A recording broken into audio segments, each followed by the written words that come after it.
All right, let's go to the White House now, where Democrats and Republicans just met with President Donald Trump.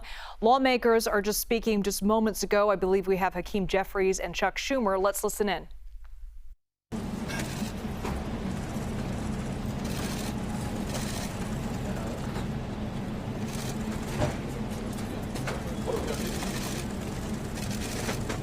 Okay, well, we met with the president for the first time since all of these issues started, even though we have requested repeated meetings with Leader Thune, Speaker Johnson, and the president.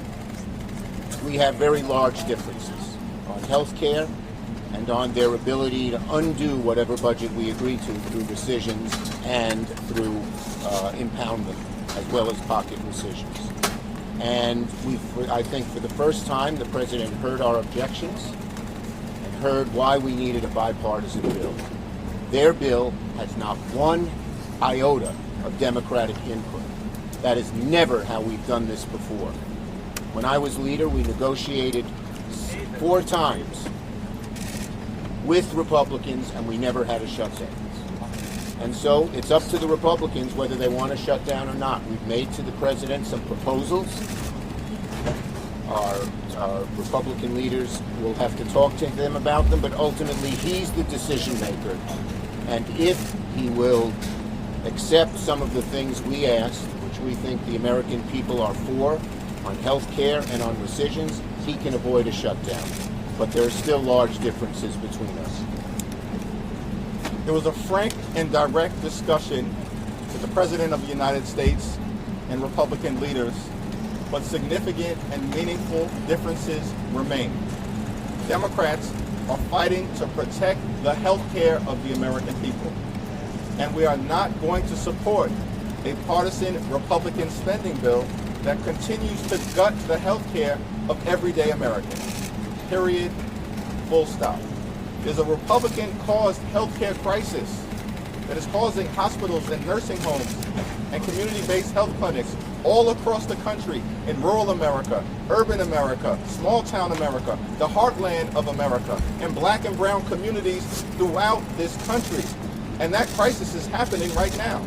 And that's why we believe there is urgency to both keeping the government open, reaching a bipartisan spending agreement that actually meets the needs of the American people in terms of their health, their safety, their economic well-being and quality of life, while also addressing the dangerous Republican healthcare crisis. We laid out to the president some of the consequences of what's happening in healthcare. And by his face and by the way he looked, I think he heard about them for the first time. The closing of rural hospitals. The fact that so many clinics are closing. And I don't know if he knew this before, but the fact that people will pay $4,000. Those comments there by Senator Chuck Schumer happening just moments ago. Now we're learning that Speaker Johnson and Vice President JD Vance has just stepped out of those meetings with the president. Let's listen to those comments. You don't say the fact that you disagree about a particular tax provision is an excuse for shutting down the people's government and all the essential services that come along with it. If you look at what Chuck Schumer has said in the past consistently, it's whatever our disagreements are, let's negotiate with them, let's talk about them, let's figure out a bipartisan solution, but you don't shut the government down. In other words, you don't put a gun to the American people's head and say, unless you do exactly what Senate and House Democrats want you to do, we're going to shut down your government. That's exactly what they're proposing out there. Now, we have to remember, they're very frustrated. They say that they're very frustrated about the fact that this negotiation has not taken place until today. But if you look at the original thing they did with this negotiation, it was a $1.5 trillion spending package, basically saying to the American people, we want to give massive amounts of money, hundreds of billions of dollars to illegal aliens for their health care while Americans are struggling to pay their health care bills. That was their initial foray into this negotiation. We thought it was absurd. We told them it was absurd, and now they come in here saying that if you don't give us everything that we want, we're going to shut down the government. We think that's preposterous. We think it's totally unacceptable, and we think the American people are going to suffer because these guys won't do the right thing. Now, I want to make one final point here.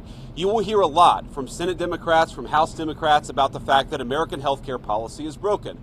Well, we know that American healthcare policy is broken. We've been trying to fix it for the 8 months that we've been in office, but every single thing that they accuse about being broken about American healthcare is policy the Democrats have supported for the past decade. So if they want to talk about how to fix American healthcare policy, let's do it. The Speaker would love to do it. The Senate Majority Leader would love to do it. Let's work on it together, but let's do it in the context of an open government that's providing essential services to the American people. That's all that we're proposing to do, and the fact that they refuse to do that shows how unreasonable their position is. I think we're headed to a shutdown because the Democrats won't do the right thing. I hope they change their mind, but we're going to see. I'll let the Speaker say a few words. Thank you, Vice President Vance. I want to thank the President as well. They showed strong leadership today. They invited the 4 leaders over here because the President is operating in good faith, and he demonstrated that very well. The problem is that Chuck Schumer and Leader Jeffries refuse to acknowledge the simple facts. Let's review what the simple facts are. As the Vice President was saying, this is the common sense thing to do. This is the right thing to do. This is the simple thing to do. By way of review, the House is getting back to the way the regular appropriations process is supposed to work. 12 separate appropriations bills passed through the House Appropriations Committee, 3 off the floor. The Senate doing their work as well. All this in bipartisan fashion, by the way. They passed 3 bills in the Senate. Those bills don't match up exactly. So for the first time in years, since 2019, you have a conference committee that is being constituted between the House and the Senate. This is the way a bill becomes a law. They work out the differences. All this is happening in bipartisan fashion. The problem is we've run out of clock. September 30th is the end of the fiscal year, so we need a little more time. So what we did in the Republican majority is the right, responsible, simple thing. A clean, continuing resolution, a short-term, nonpartisan continuing resolution. It's only 24 pages in length. Leader Thune has a copy if you want to see the exhibit. There's nothing partisan in here. No policy writers, none of our big party preferences, because we want to do the right thing by the American people and allow more time for negotiation. Now, there's a reason that Chuck Schumer and Hakeem Jeffries have come out here, stomped the feet, saying that they can't go along with this. They're trying to bring in extraneous issues. They issued a counter proposal. You should go take a look at what they requested. $1.5 trillion in new spending that is unrelated to the ongoing appropriations process. They wanted to, as you said, restore taxpayer-funded benefits, okay? Hard-working taxpayers in America. They want to take your funds and give that for benefits to illegal aliens. They want to restore that because we got rid of it. They want to prop up left-leaning media outlets. $500 million they threw in on top of that. $1.5 trillion on a 7-week stopgap funding measure. We're not going to do that. They know we can't do that, and we never have in the past. During the Biden administration, there were 13 threatened shutdowns. The Republicans in the minority did the right thing. We kept the government open. We're simply asking for the Democrats to do the same. Again, I want to thank President Trump for the strong, solid leadership. He listened to the arguments, and they just wouldn't acknowledge the simple facts. I want to thank Vice President here for showing his leadership as well. If the Democrats make the decision to shut the government down, the consequences are on them, and I think it's absolutely tragic. We've never said that was a good idea. We never believed it is. And I want you to remember, when we voted in the House, we passed it out of the House. The House has done its job. We did that almost 2 weeks ago. Every Democrat in the House except one voted to shut the government down. That is the record, and don't forget it. I'll ask Leader Thune to step in here. Well, thanks, Mr. Speaker, Mr. Vice President. This right here, ladies and gentlemen, is what we're talking about. 24 pages. It's a continuing resolution to fund the government through November the 21st. I don't know where they're saying this is some huge partisan thing. This is something we do fairly routinely. And when the Democrats had the majority on 13 different occasions, they had the majority, President Biden was in the White House, we passed continuing resolutions to fund the government. This is purely and simply hostage taking on behalf of the Democrats. The Republicans are united. House Republicans, Senate Republicans, President Trump. The House has passed a clean funding resolution to fund the government until November the 21st. It's clean, it is bipartisan, and it is short term. But it gives us enough time to finish the appropriations process, which is the way we should be funding the government. So Republicans in the House and the Senate, President united, they've passed the bill. This is sitting right now at the Senate desk. We could pick it up and pass it tonight. We could pick it up and pass it tomorrow before the government shuts down. And then we don't have a government shutdown. It is totally up to the Democrats, because right now they are the only thing standing between the American people and the government shutting down. We're all in favor of funding the government, and this is something that's been done routinely 13 different times by the Democrats when they had the majority. So to me, it's purely a hostage-taking exercise on the part of the Democrats. We are willing to sit down and work with them on some of the issues they want to talk about, whether it's the extension of premium tax credits with reforms. We're happy to have that conversation. But as of right now, this is a hijacking of the American people, and it's the American people who are going to pay the price. Can you respond Russ, you want to say a few words? Sure. We want to keep this government open. It is not good for the American people to have the government shut down for any period of time. We will manage it appropriately, but it is something that can all be avoided. It can all be avoided by accepting a reasonable position, which is what the House has passed and what sits at the Senate desk, which is to continue to fund the government with a short-term continuing resolution.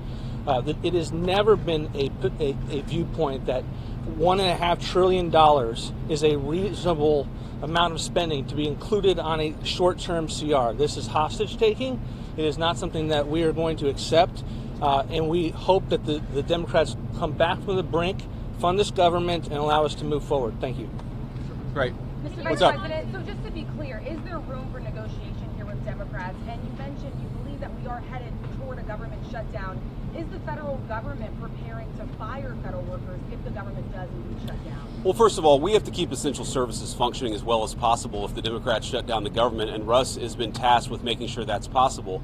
Now, you asked about negotiations. One of the things I admired about the president, but frankly the entire team's approach during the conversation we just had with Chuck Schumer and Hakeem Jeffries was, they have some crazy ideas. Giving taxpayer money to illegal aliens for health care, that's a crazy idea.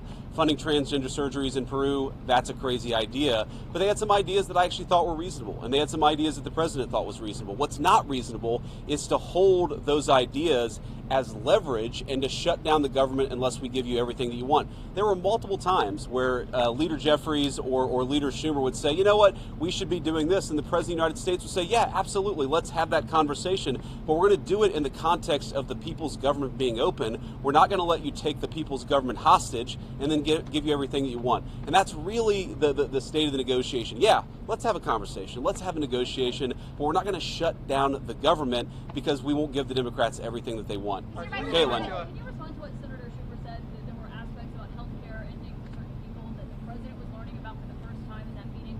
And was the president open to a deal on the ACA subsidies?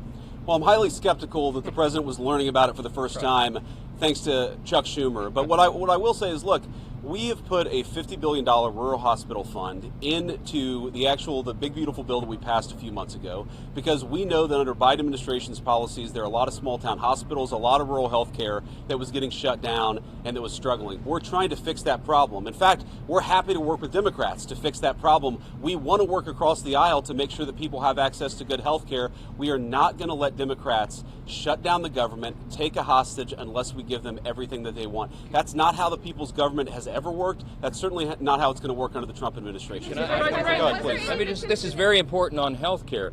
Their counterproposal, what Chuck Schumer and Hakeem Jeffries are demanding, is that they claw back the $50 billion that we put into the rural hospital support structure. They want to take that back.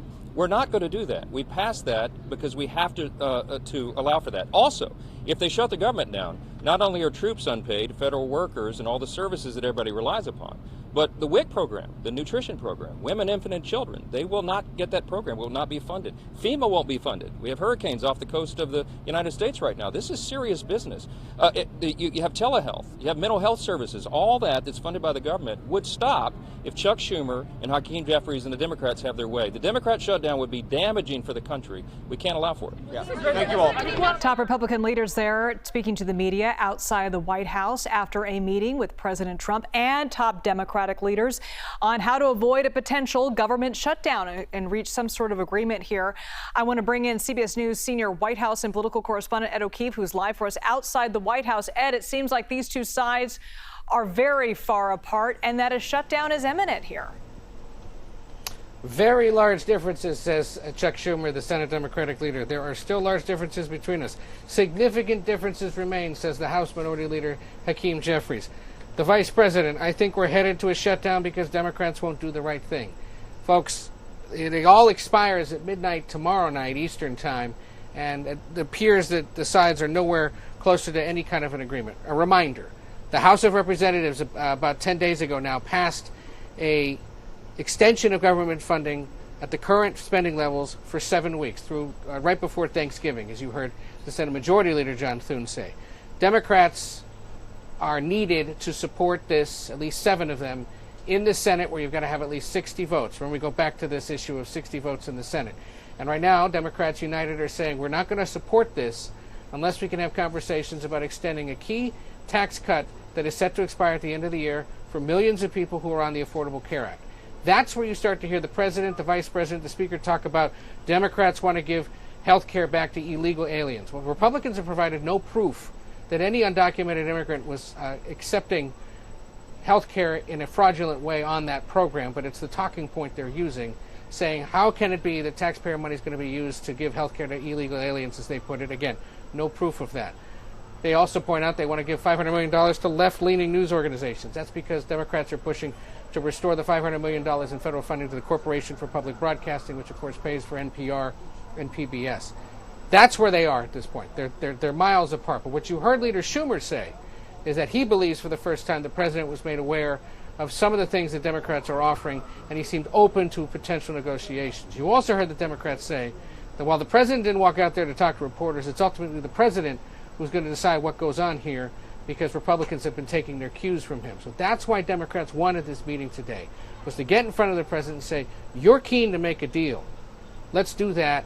Let's find a way to move forward in a bipartisan way, as all spending agreements have to be in this town, so long as there is at least a handful of Democratic votes needed in the Senate. But Elizabeth, bottom line right now, doesn't look like it's going to happen before Tuesday night. There will be a partial government shutdown. Essential services, law enforcement, border security, national security, the military, air traffic control, all that will continue. It's a lot of other programs across the government that won't. Social Security, Medicare, veterans benefits will get paid out. Everything else, though, is subject to the White House deciding what to do. And you saw the budget director there, Russ Vought. He'll be a key player in all this, deciding what stays open, what gets closed as that impasse continues. Ed O'Keefe, thank you so much outside the White House for us.